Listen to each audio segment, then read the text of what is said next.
Ya, vamos a esperar un poco para que no digan que adelantamos demasiado. 5 minutos.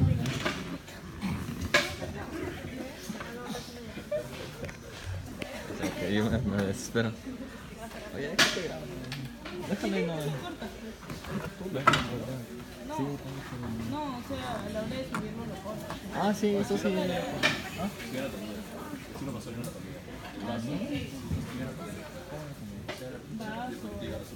Ah, ya, las plantas. Sí.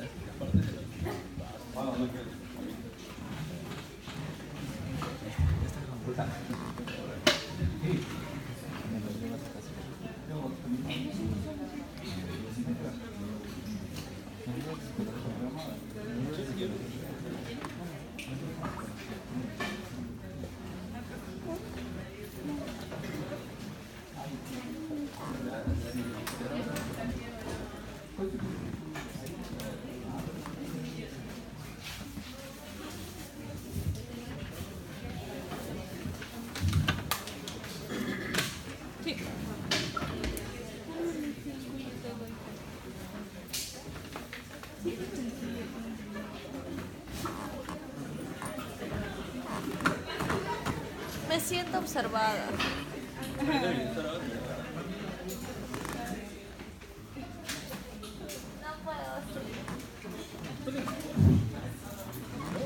Bueno, vamos a continuar la clase de ayer. A ver si pueden bajar un poco la luz para que puedan ver bien. La luz, por favor, si pueden bajar un poco.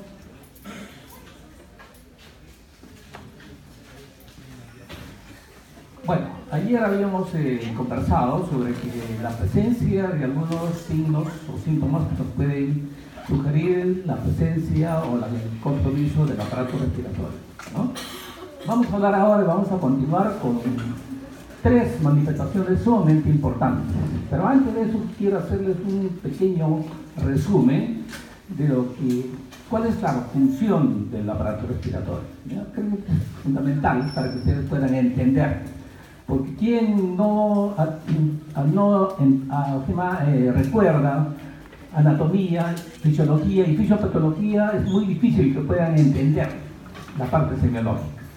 Ya yo les puedo decir que respeten las anormalidades semiológicas, pero obviamente entra por el oído izquierdo y sale por el derecho, y no queda absolutamente nada. Es mejor que ustedes aprendan a razonar y basado simplemente en la fisiología y la fisiopatología, ustedes pueden deducir no solamente la alteración que puede presentar, sino el significado que puede tener. Y más adelante, las posibilidades de mejorar o de tratar esa alteración. ¿Correcto? Cuando hablamos de aparato respiratorio, obviamente, de inmediato pensamos nosotros en la respiración, en el aire, definitivamente. ¿No es cierto?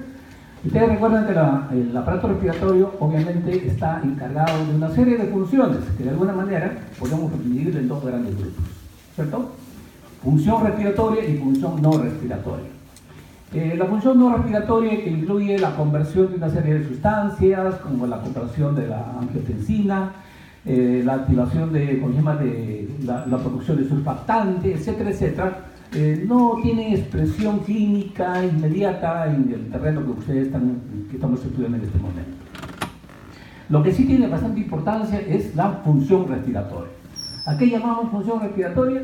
La función respiratoria es aquella situación en la cual el aparato respiratorio está encargado de la preservación de las presiones parciales adecuadas de oxígeno y de anhídrido carbónico. ¿Correcto? Y adicionalmente, el manejo del anhídrido carbónico, van a ver ustedes, es una situación muy importante porque interviene en el mantenimiento de otra constante biológica que ustedes han escuchado, que es el equilibrio ácido-base. ¿No es cierto?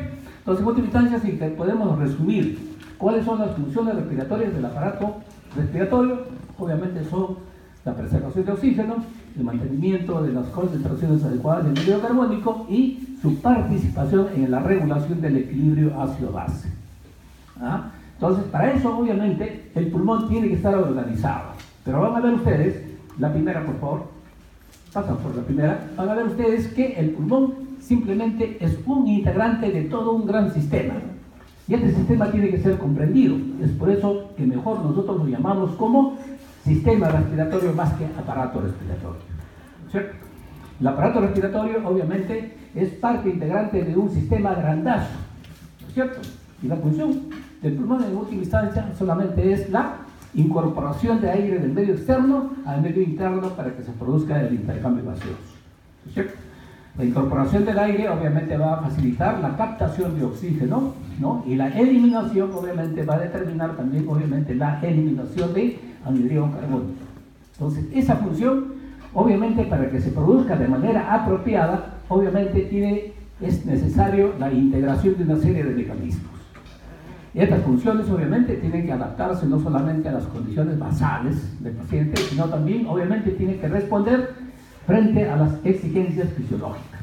Ustedes hacen actividad física, aumenta su consumo de oxígeno, en consecuencia tienen que aportarse más oxígeno, pero paralelamente la actividad física que ustedes hacen genera una mayor cantidad de anhídrido carbónico que tiene que ser eliminado, ¿no? Entonces el pulmón obviamente tiene que adaptarse a esas diversas condiciones clínicas o esas condiciones fisiológicas para que no haya alteración en el intercambio gaseoso. Entonces, fácilmente ustedes pueden deducir si el pulmón de alguna manera o el sistema respiratorio de alguna manera es incapaz de poder regular, ¿no?, los gases arteriales como hemos mencionado, entonces entra en un cuadro que ustedes van a conocer como nombre de insuficiencia respiratoria. Entonces fácilmente uno puede ya hacer la definición de lo que es una insuficiencia respiratoria basada en la incapacidad precisamente del aparato respiratorio para poder mantener los valores de anhídrido carbónico y de oxígeno dentro de un rango normal. Pero para eso, obviamente, se requiere toda una integración. ¿Correcto? La respiración empieza, obviamente, mediante una estimulación, ¿no?, que nace del centro respiratorio. ¿Y dónde está el centro respiratorio? En el cerebro. ¿En qué parte del cerebro? En el grandazo del cerebro. En el pulmón aquí. En el pulmón aquí está el centro respiratorio. Como ustedes ven ahí, centros vulvares, ¿correcto? Pero ese centro vulvar obviamente tiene una serie de influencias superiores, influencias subcorticales y también influencias corticales. La influencia cortical, ¿qué puede originar? Origina que parte de la respiración puede ser voluntaria, ¿no es cierto? Ustedes voluntariamente pueden incrementar su función respiratoria, ¿no es cierto? O también voluntariamente pueden suspender la respiración hasta cierto punto, ¿correcto? Eso nos da la facilidad obviamente del control cortical de la respiración. Y tal es así que en algunas circunstancias ustedes van a ver que el paciente a veces puede sentir una sensación de respiración insuficiente simplemente por desorden cortical. Y es una parte integrante del síndrome ansioso. Un paciente con síndrome ansioso muchas veces ustedes van a recibir en emergencia porque vienen apresurados trayéndole a la mamá, a la hijita que comienza a ahogarse simplemente porque tuvo un desorden de tipo familiar, ¿no es cierto? Eso se llama obviamente una disnea de tipo psicógeno, que van a ver más adelante. Pero no solamente la corteza cerebral interviene pues, en la regulación, sino también las estructuras subcorticales. Las estructuras subcorticales van a originar también una serie de regulaciones. Ustedes caminan, obviamente tienen que incrementarse la respiración, ¿no es cierto? En consecuencia, la regulación obviamente corre a cargo de otras estructuras que no están obviamente consignadas exclusivamente a la corteza, sino a situaciones subcorticales.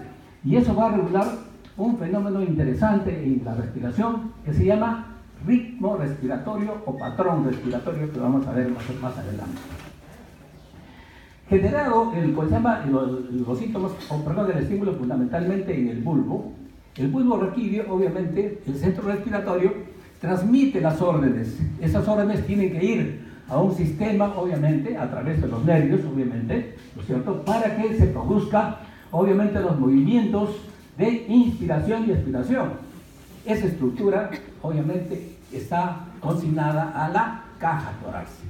Y si ustedes recuerdan en fisiología, a ustedes le han dicho que esa caja torácica se llama bomba respiratoria, ¿no es cierto?, integrado por la presencia de músculos, de estructuras óseas y de articulaciones, ¿no es cierto?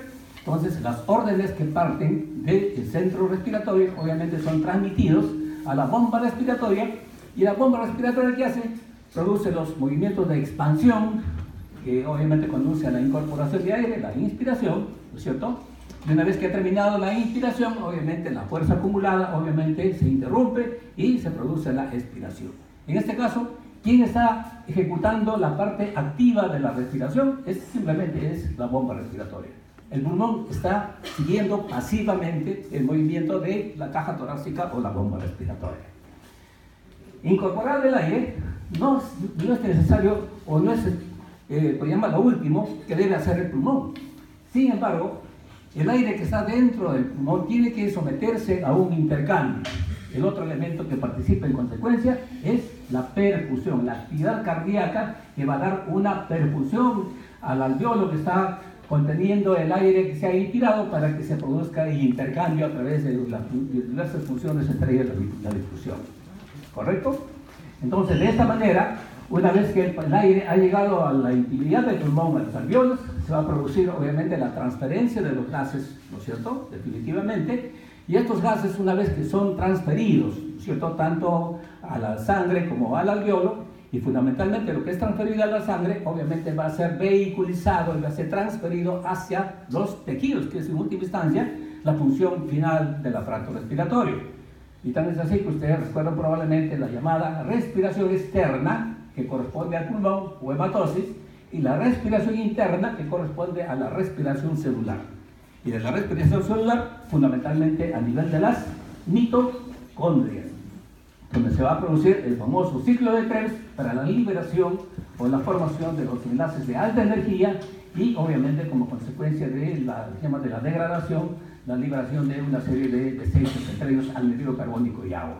Entonces, se dan cuenta fácilmente entonces cómo se genera este tipo de circuito y para lo cual es fundamental que exista entonces una serie de estos órganos que paralelamente continúan para poder hacer una circulación adecuada tanto del oxígeno como del anhídrido carbónico.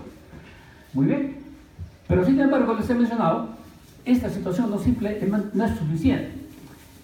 Este mecanismo delicado tiene que ser regulado constantemente, ¿no es cierto?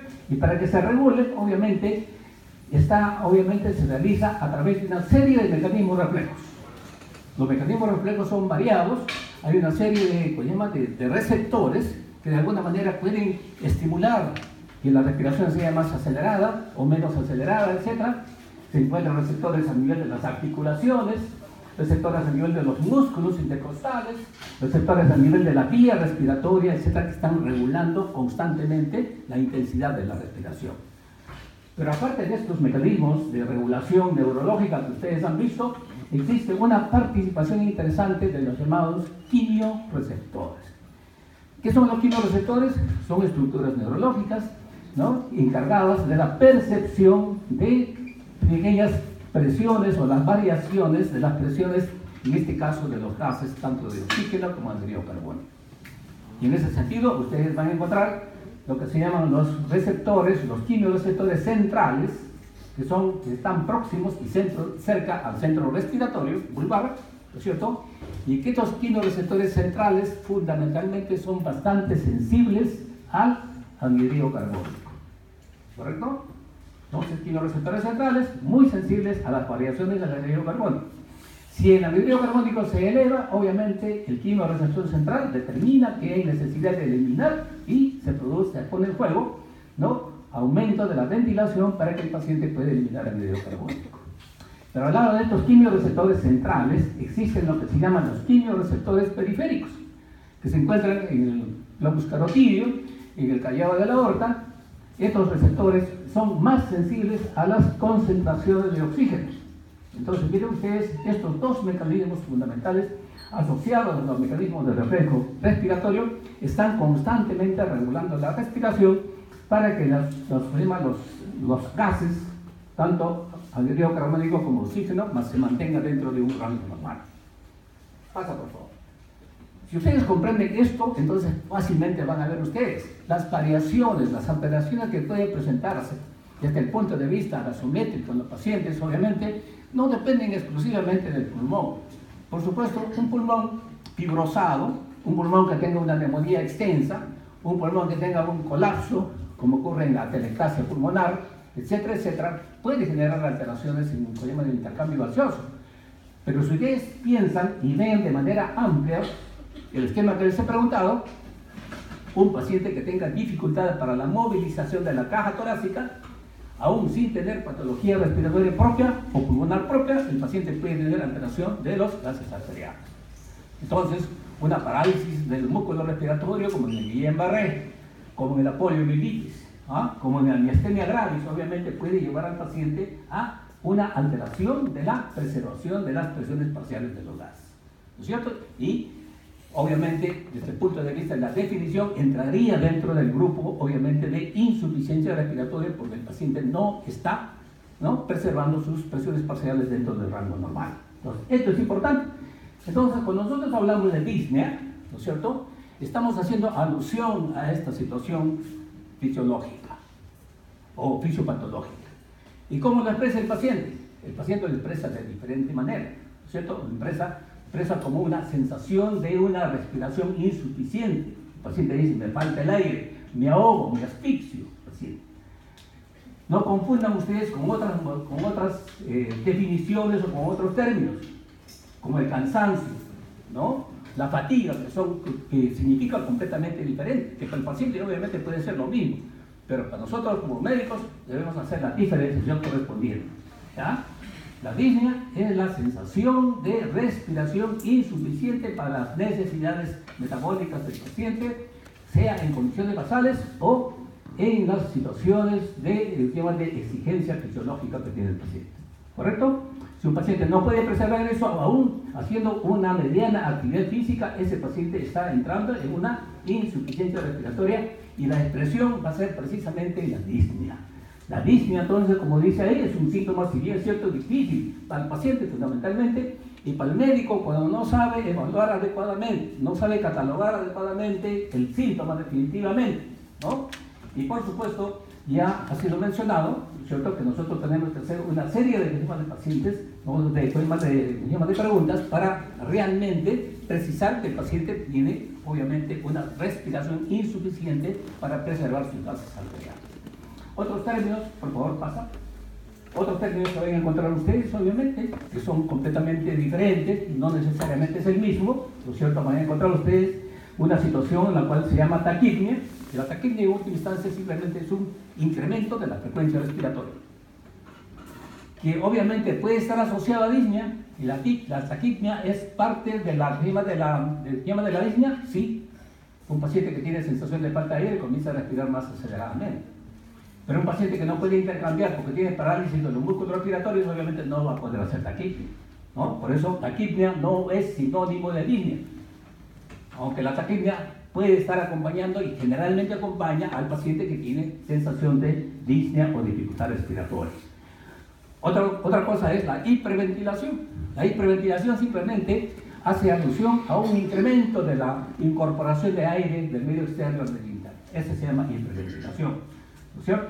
El sujeto ansioso, el sujeto tenso, obviamente puede comenzar a hiperventilar sin necesidad, ¿no es cierto? Y eso no es una disnea definitivamente, y por supuesto le va a producir una serie de molestias, ¿no?, especialmente en el paciente ansioso, ¿no es cierto? Tengan en cuenta ustedes que la regulación del anhídrido carbónico, uno de los elementos fundamentales de la regulación del anhídrido carbónico es la ventilación, ¿correcto?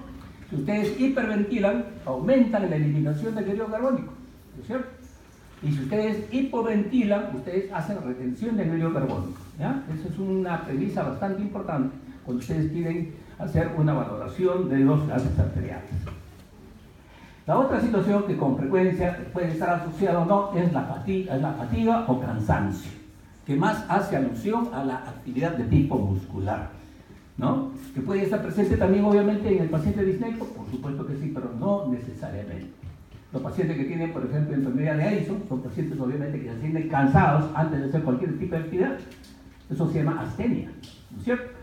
¿No? Y la fatiga, obviamente, la fatiga simplemente hace alusión a problemas de tipo muscular. Ustedes cuando hacen ejercicio, ustedes se cansan. Ustedes no tienen disnea, se cansan simplemente, ¿no es cierto? Entonces, esa es la situación. Otra, por favor. Miren ustedes, ahí está la regulación que les he mencionado, y yo creo que es bastante clara, ya hemos mencionado, ¿no?, la influencia tanto de los elementos centrales, ¿no es cierto?, del centro respiratorio, pero por supuesto existe una serie de otros mecanismos de regulación, ¿no es cierto?, a través de mecanismos reflejos, ¿no es cierto?, que parten de la caja torácica, que parten de los músculos, que parte del mismo parénquima pulmonar, ¿no es cierto? Y a través de la actividad también de los receptores, los quimioreceptores que hemos mencionado. Otro, por favor. Bueno, aun cuanto a la fisiopatología, ¿por qué se presenta una dificultad respiratoria? Desde el punto de vista respiratorio, la disnea respiratoria obviamente obedece a una serie de mecanismos de diferente tipo pueden originar esta sensación de dificultad, ¿no es cierto? Esto obviamente se produce a través, como les digo, de estímulos que son percibidos a través del sistema de receptores que están en la vía respiratoria, que están en el parénquima pulmonar, que está inclusive en la pleura, que está en los músculos intercostales, que está en las articulaciones. Yo creo que es bastante fácil de entender, por ejemplo, en las vías respiratorias.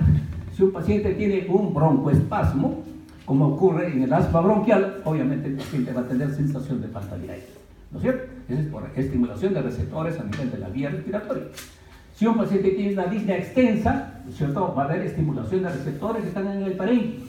Se habla de la presencia de un receptor llamado receptor J en el parénquima pulmonar, que la estimulación de estos receptores puede generar la sensación de respiración insuficiente. ¿Y qué decir? Aquellas otras circunstancias en las cuales el paciente puede tener alteraciones musculares, ¿no es cierto? Puede tener alteraciones musculares o articulares que también pueden generar los estímulos correspondientes para tener esta sensación de respiración insuficiente. Otro, por favor. Pero en última instancia, ¿qué es lo que significa la disnea? No existe un mecanismo único. Se supone que los mecanismos diferentes que hemos mencionado producen una sobreestimulación del centro respiratorio. Y este centro respiratorio no puede responder frente a esta sobreestimulación. Esta ruptura de equilibrio entre la demanda y la capacidad de respuesta del centro respiratorio probablemente sea el responsable de la sensación subjetiva del paciente que no está respirando apropiadamente.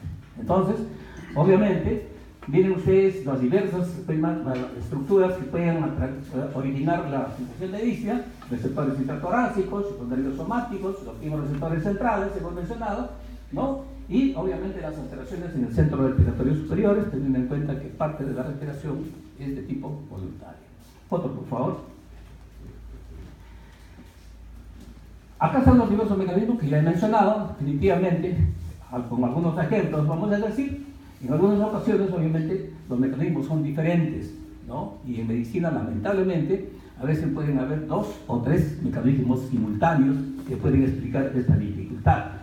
Puede haber incrementos de la resistencia a las vías aéreas, y lo más característico son las crisis asmáticas que he mencionado, pero una enfermedad pulmonar obstructiva crónica, severa, igual el paciente también puede tener esta sensación y los estímulos parten de esta zona. Igualmente, un pulmón que se encuentra fibrosado, un pulmón que se encuentra edematizado, obviamente el trabajo respiratorio es mayor, el pulmón no se expande adecuadamente. Acuérdense ustedes de la función de la compliance que ustedes han escuchado en fisiología. Obviamente un pulmón rígido no funciona adecuadamente y puede de ahí partir el estímulo para la percepción de esta sensación de dificultad respiratoria.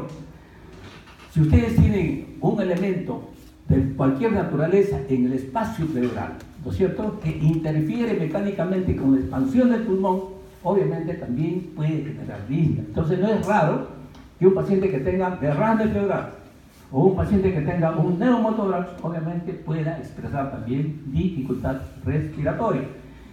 Y si hacemos nosotros una extensión de otras circunstancias, podemos ver que, obviamente, si hay dificultades para la movilización de la caja torácica, ya dijimos, ¿no? Miastenia gravis, ¿no? Fracturas costales múltiples, lo que se llama tórax inestable, ¿no? Alteraciones de la transmisión de los estímulos a través de los nervios, como ocurre en la ELA, ¿no es cierto? Enfermedad que se llama, obviamente, en la cual hay una alteración en la transmisión de los estímulos, ¿no? Otra en la poliomielitis, o inclusive en otra en donde más bien hay una transmisión intensa, como ocurre en el tétanos.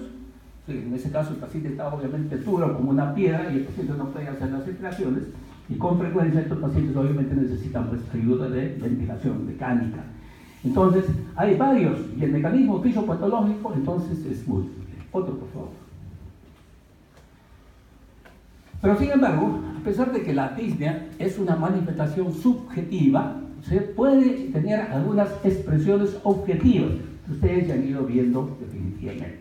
Primero, Existe pues una sensación de ansiedad cuando el paciente no respira. Obviamente no es nada bonito pues sentir que a uno le falta el aire y se está ahogando, ¿no es cierto? Entonces hay una reacción lógica, psicológica, que es obviamente la ansiedad, ¿no?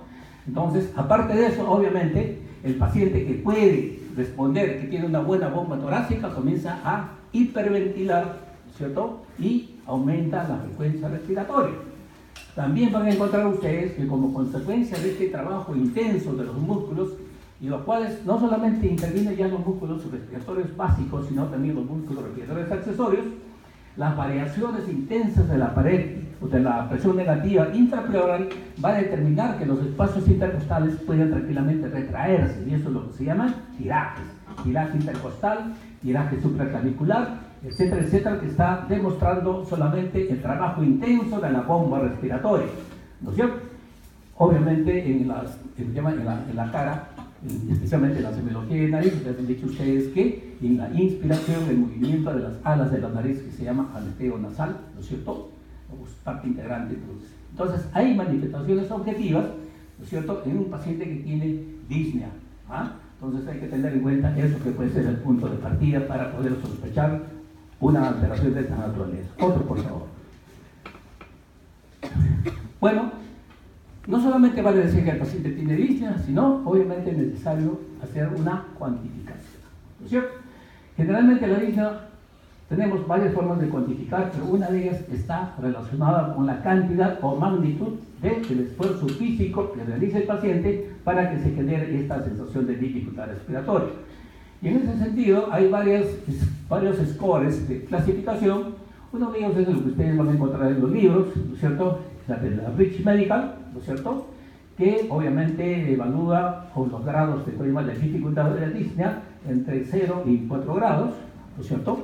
Es una escala que a veces nosotros no la utilizamos, más utilizamos, siguiente por favor, utilizamos este tipo de cotidianamente de manera. O sea, la disnea, ¿no?, relacionada con el esfuerzo, podemos clasificarlo en disnea a gran esfuerzo, disnea a mediano esfuerzo, disnea a pequeño esfuerzo y disnea a reposo, ¿cierto? Entonces, acá hablamos de disnea a gran esfuerzo. Obviamente acá tienen que tener mucho cuidado, porque la cantidad de tolerancia del ejercicio está en relación obviamente con el condicionamiento físico del paciente y obviamente también con la edad del paciente. Una persona que hace actividad deportiva obviamente tendrá una mayor capacidad de tolerancia que uno que no hace actividad física. Entonces, cuando hablamos nosotros de disnea de gran esfuerzo, nosotros tenemos que referirnos a las actividades cotidianas que el paciente hace y que habitualmente no le produce ningún tipo de dificultad.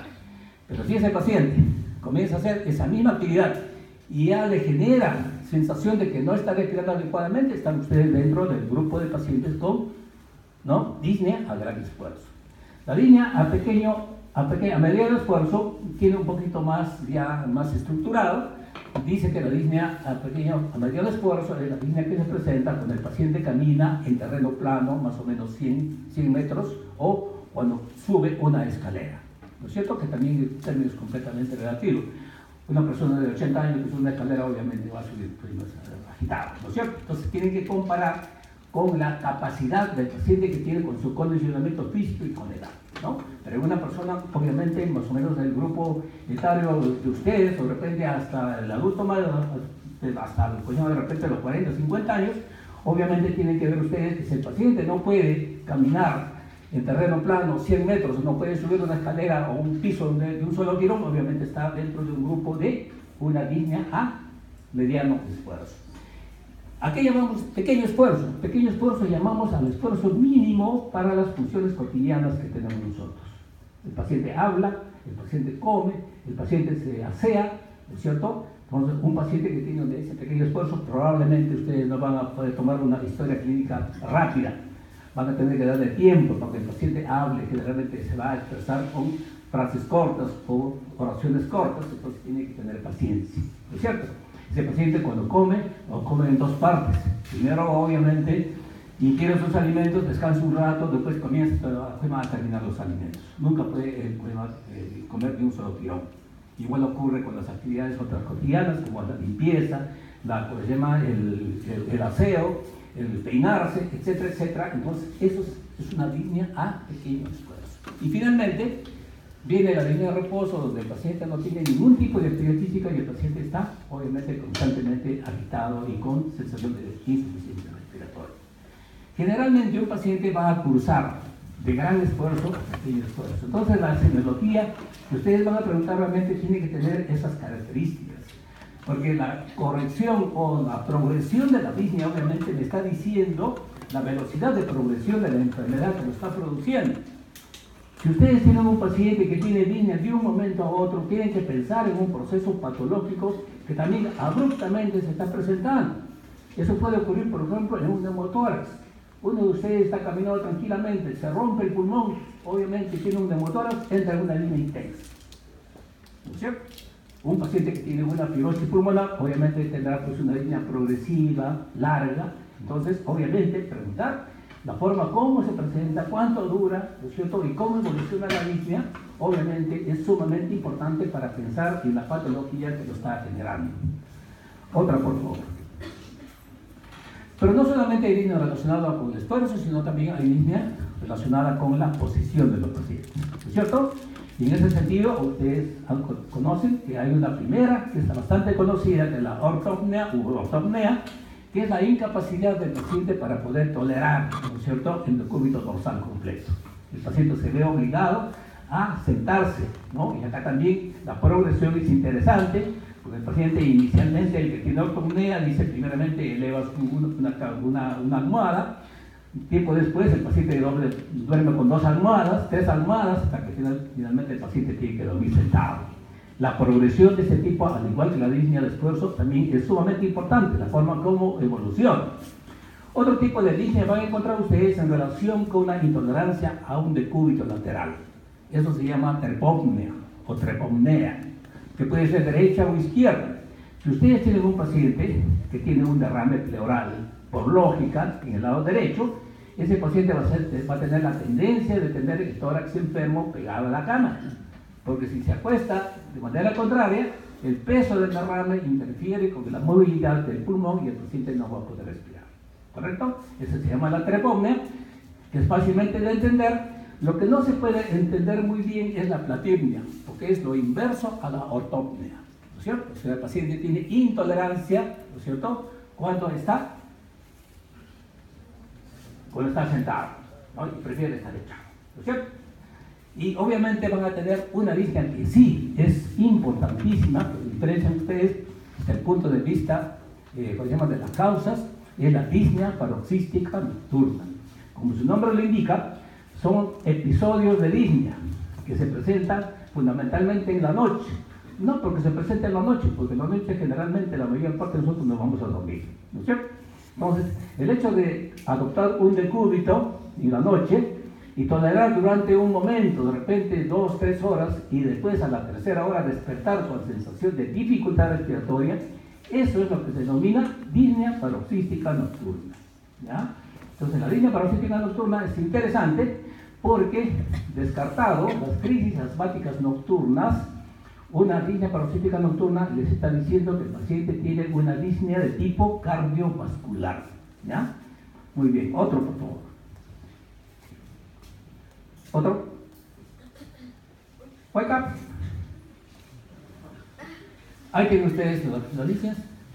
Tienen la disnea, miren ustedes, disnea respiratoria, infinidad de situaciones que he mencionado ya, no vamos a insistir, bronquiales, parenquimales, intersticiales, vasculares, pleurales, ¿no? De la pared torácica, la disnea cardíaca, ¿no es cierto? Que vean ustedes, de la insuficiencia cardíaca de diversa naturaleza, no solamente por volumopatía, cualquier alteración del corazón que produce alteración de la función cardiovascular, que van a ver ustedes en el próximo capítulo, obviamente va a conducir también a una incapacidad del aparato respiratorio o del aparato cardiovascular para poder proveer la circulación adecuada a los tejidos, ¿cierto? Y eso se llama insuficiencia cardíaca. La insuficiencia cardíaca obviamente tiene como síntoma, como síntoma capital, obviamente también disnea, ¿no? Otra disnea que van a encontrar ustedes, y ya lo han visto ustedes en la parte de semiología general, es en el síndrome anémico. Obviamente, un paciente con una anemia, obviamente no va a transportar de manera apropiada, obviamente, para lo cual el paciente pues tiene que tener una anemia leve, generalmente una anemia de cierta severidad, ya es fácilmente de pesquisar a través de la palidez o de repente de los antecedentes de pérdida que puede haber presentado al paciente. Y siempre tenemos la posibilidad de que la disnea puede producirse pues, en el contexto sin un sustento orgánico. Eso se llama la disnea psicógena. Entonces la disnea psicógena obviamente tienen ustedes que descartarlo simplemente después de haber eliminado las otras causas orgánicas. Porque una disnea psicógena obviamente significa que el paciente no tiene ninguna alteración orgánica y que simplemente su problema está arriba. El paciente está ansioso, el paciente obviamente ha tenido una discusión familiar, el paciente ha tenido un rechazo, etcétera, etcétera, que no le va a pasar absolutamente nada y si ustedes lo mandan a la casa, de repente con un tranquilizante, con un sedante. ¿Tranquilo? ¿Cierto? Pero si ustedes dan un sedante a un paciente que tiene una insuficiencia respiratoria orgánica, ustedes obviamente le desarman al paciente. Porque el paciente se duerme, no ventila y el paciente se va y ustedes se van a la cárcel. ¿No es cierto? Muy bien. Otro, por favor. Ahí están ustedes las que se llaman la etiopatogenia mencionada, enfermedades de las vías respiratorias, ya hemos mencionado, enfermedad del parénquima pulmonar, cualquier tipo de enfermedad del parénquima pulmonar suficientemente amplio. Atelectasia, bronconeumonía, neumonías, etcétera, etcétera, de diversa naturaleza, enfermedades intersticiales, fibrosis pulmonar, etcétera, etcétera, embolia pulmonar, que es otra situación importantísima, especialmente en los pacientes que están postrados, ¿cierto?, durante bastante tiempo. Obviamente pueden hacer coágulos que salen, ¿no?, de las venas, obviamente, y se dirigen al pulmón y obstruyen el lecho vascular pulmonar. Otro, por favor. Enfermedad vascular pulmonar, tromboembolismo ya hemos mencionado, la pleural ya ha sido mencionada también, obviamente, y las alteraciones de la pared torácica. Otra, por favor. No olviden ustedes la línea cardiovascular por falla del ventrículo izquierdo, la línea de transporte que he mencionado, listo, y la línea psicógena también ha sido mencionada. Otra, por favor. Dentro de sus libritos, los libros que han revisado ustedes, especialmente el libro de, por ejemplo, Massey, van a encontrar ustedes que este tipo de situaciones lo catalogan como disneas, están dentro del grupo de disnea, pero no son disneas, en última instancia van a ver ustedes por qué. Porque esto solamente lo que les he mencionado es producto de la regulación de estructuras subcorticales de la función respiratoria. ¿Ya? Van a dar una serie de alteraciones del patrón respiratorio, o sea, de la secuencia de las respiraciones. Una primera alteración que van a encontrar es la famosa respiración de Cheyne-Stokes, ¿no es cierto? ¿En qué consiste la respiración de Cheyne-Stokes? Consiste en episodios de hiperventilación progresiva de pequeño a grande, ¿no es cierto? Llega a una máxima y comienza a disminuir hasta entrar en un periodo de apnea. Pasa un tiempo determinado y nuevamente el ciclo de hiperventilación progresiva hasta apnea, ¿no es cierto? Frecuente ver eso en los pacientes ancianos, en los pacientes con diversas alteraciones neurológicas, ahí el pulmón no tiene absolutamente nada que ver, ¿no es cierto? Entonces el término de disnea definitivamente es un poquito más cuestionable en este sentido, más es una alteración de los patrones respiratorios. Otro ocurre con la llamada respiración de Kussmaul, y eso está en relación precisamente con la regulación del pH, ¿no es cierto? Porque la respiración de Kussmaul también recibe el nombre de respiración acidótica. ¿Qué pasa cuando el paciente tiene una acidosis metabólica? El pulmón tiene que compensar y la única forma como compensa el pulmón es eliminando anhídrido carbónico, ¿no es cierto? Por eso se llama respiración acidótica o respiración de Kussmaul. ¿Es una disnea? No es una disnea. No, simplemente está regulando el pH del paciente, ¿no es cierto? Otra alteración que van a encontrar es la famosa respiración de Biot, precisamente porque los centros neurológicos de alguna manera están fallando, ¿no es cierto? Y los estímulos obviamente son variados, ¿no es cierto? El paciente tiene estímulos que salen y después se detienen, etc. El paciente tiene entonces respiraciones con intervalos irregulares, ¿no es cierto? Y al lado de eso, en la medida que va comprometiéndose más, puede el paciente tener lo que se llama la respiración atáxica. ¿Cómo se diferencia la atáxica de la Biot? Simplemente porque en la atáxica no solamente hay alteraciones de la amplitud, ¿no?, sino también alteraciones del intervalo de la respiración. En cambio, en el Biot solamente hay alteraciones de intervalo. La amplitud más o menos está más o menos preservada. Entonces, una respiración atáxica es una respiración entonces un poco más caótica y obviamente más riesgosa del paciente, porque por debajo de eso, obviamente, existe otra respiración que se llama el boqueo. El boqueo prácticamente es casi un paro respiratorio. ¿Por qué? Porque son movimientos respiratorios inefectivos. Es un movimiento respiratorio semejante al pez fuera de agua, ¿no? Por eso se llama boqueo. y prácticamente este paciente no está respirando. Si quiere ver un paciente boqueante, obviamente es considerarlo prácticamente en paro respiratorio, porque después del boqueo lo que queda es en paro respiratorio. Muy bien, otro. Muy bien, eso es en cuanto a disnea, pero la disnea también está acompañada de otras manifestaciones a veces y no necesariamente. Pero una alteración que ustedes van a encontrar corrientemente es la cianosis. Ya en semiología de piel ustedes han visto cuáles son los factores que intervienen en el color de la piel, entre ellos obviamente los pigmentos, obviamente la presencia de melanina, etcétera, etcétera, pero también hablaron ustedes de que el color de la piel depende de la circulación y fundamentalmente depende de las características de la hemoglobina, ¿correcto? Entonces, la cianosis obviamente está en relación precisamente con este tipo de proporción o de este tipo de alteraciones a nivel de la hemoglobina. Recuerden ustedes que la hemoglobina en el plasma está bajo dos formas: hemoglobina unida al oxígeno, que es la oxihemoglobina, ¿no es cierto? Y obviamente hemoglobina unida al dióxido carbónico, que es la carboxihemoglobina, ¿no es cierto? Entonces, en condiciones normales nosotros tenemos una cantidad de carboxihemoglobina que está por debajo del 5% del valor total de la hemoglobina, ¿correcto? Si esta carboxihemoglobina sobrepasa el 5%, entonces la sangre se torna un poco azulada y eso se denomina entonces cianosis. Sigue, por favor. Eso es, ahí están ustedes, ahí las características que mencionaron, ¿no? Continúa, por favor, otro, ¿no es cierto? Y la cianosis, obviamente, ya una vez que ha definido aquella situación en la cual el paciente tiene una carboxihemoglobina que está por encima del 5% del valor normal de la hemoglobina, entonces ese paciente que tiene una coloración azulada recibe el nombre de, ese signo recibe el nombre de cianosis. Entonces, cuando tenemos cianosis, obviamente ya la definición hecha, veamos cuál es la clasificación. La clasificación es la siguiente, la que está ahí.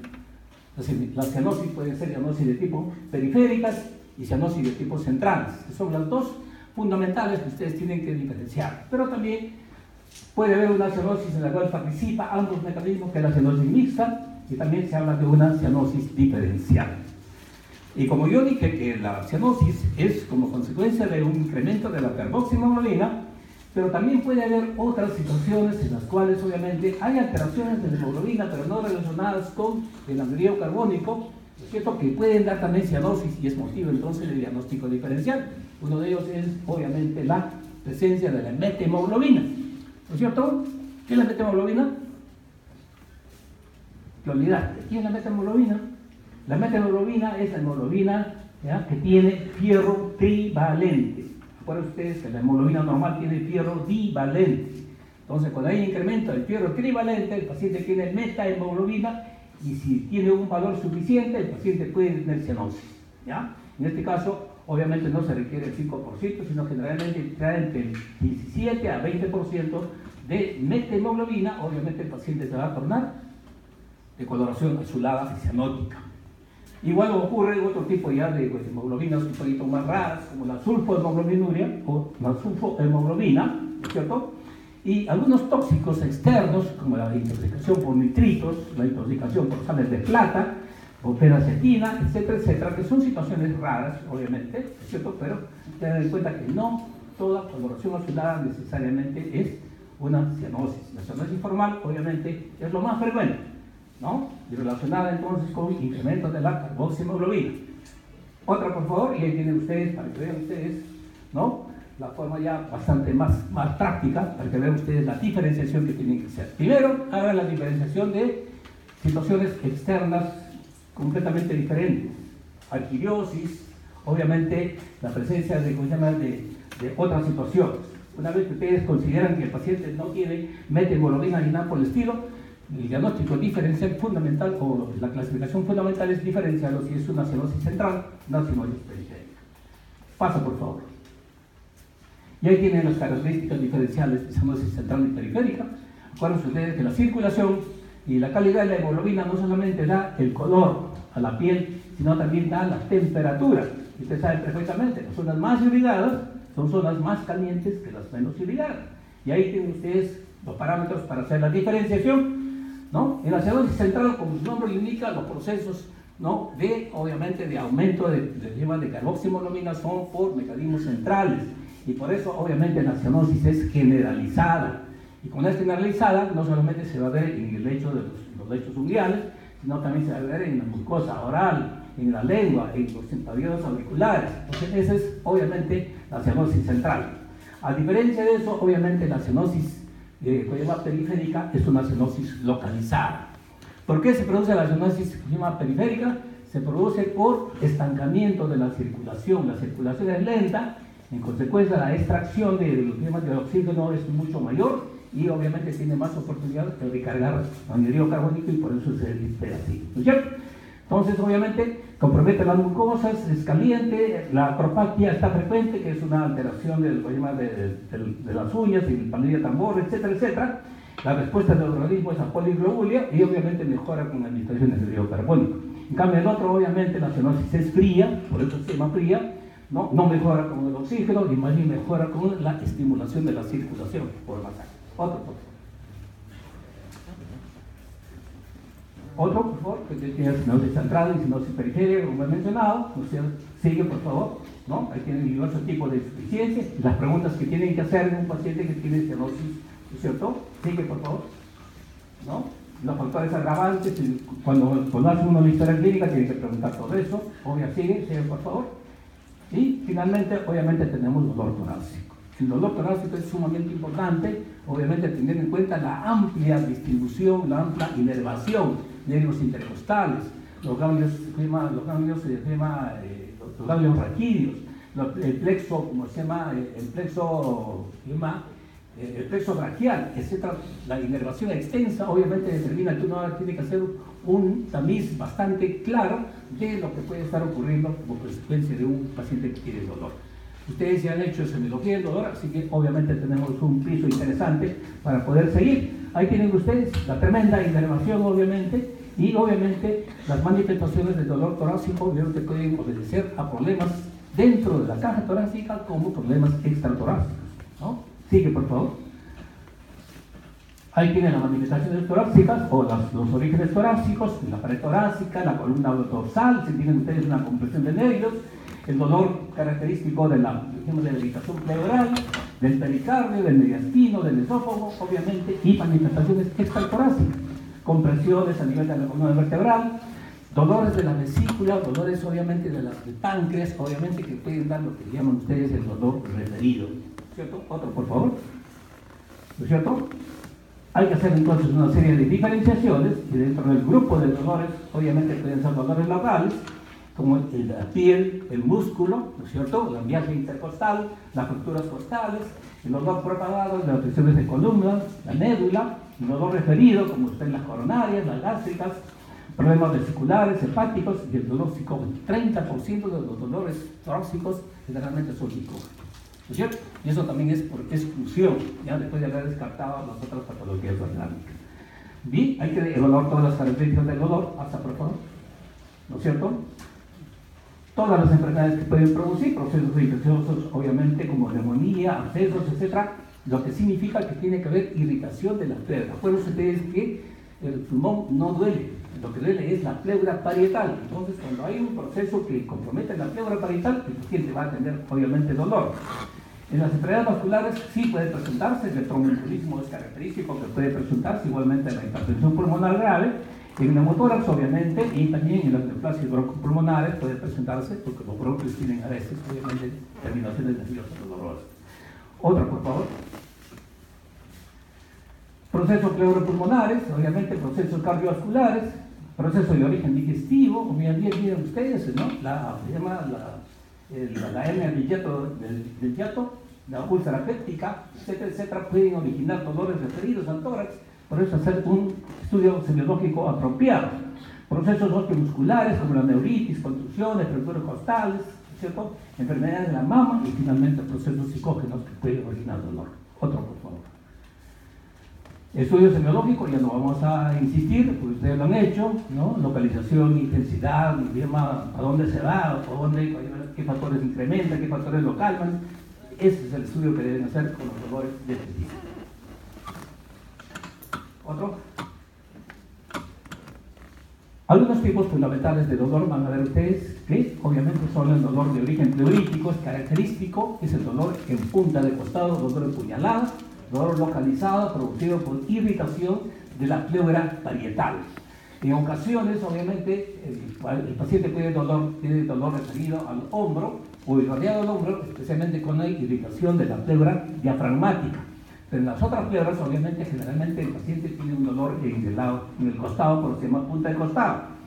El dolor de origen pericárdico, obviamente, no es respiratorio, pero obviamente está referido al tórax, obviamente tiene una distribución que está mencionada ahí, el retroesternal, obviamente, con algunas variaciones. Otro tipo de dolor, obviamente van a ver, pasa por favor, ¿no es cierto? El dolor que se llama de origen esofágico, obviamente el paciente tiene síntomas digestivos, el dolor es epigástrico, irradiado obviamente a la parte anterior del tórax. El dolor isquémico coronario, que ya van a ver ustedes todas las etiologías del dolor coronario en el próximo capítulo, pero es necesario que ustedes tengan en cuenta la irradiación. Y los dolores musculoesqueléticos, obviamente, que están asociados a diversos tipos de patología, ¿no? Y que característicamente cuando comprime uno la parte lesionada, el paciente tiene dolor. Otro, por favor, ¿no? El dolor torácico aneurismático, que también pertenece a la parte de semiología cardiovascular, ¿no es cierto? Y finalmente el dolor psicógeno, el 20% de los pacientes uno no sabe por qué le duele, y el paciente obviamente tiene esta molestia. Otro, por favor. No se olviden ustedes, miren ustedes los dolores torácicos que pueden tener cierta potencialidad letal. Tromboembolismo pulmonar, neumotórax a tensión, neumomiastino, rotura esofágica, infarto del miocardio y aneurisma disecante. Son dolores potencialmente letales en el paciente, ¿correcto? Otro, por favor. Bien, esto no está dentro de la clase, así que yo se los dejo, ¿no es cierto?, para que ustedes puedan revisarlo. Son las manifestaciones que puede presentar un paciente con insuficiencia respiratoria crónica, alteraciones a nivel de la falange, dedos en palillo de tambor, pasa rápidamente, dedos en palillo de tambor, atorpaque, etcétera, etcétera, para que ustedes tengan una referencia, porque eso no está en clase. Se supone que eso lo han hecho ustedes en la parte de semiología general. Muy bien, me parece que eso es bastante apretado, definitivamente, lamentablemente no tenemos más tiempo, el tiempo es bastante corto, así que ojalá que les sirva de ayuda lo que hemos mencionado. Gracias.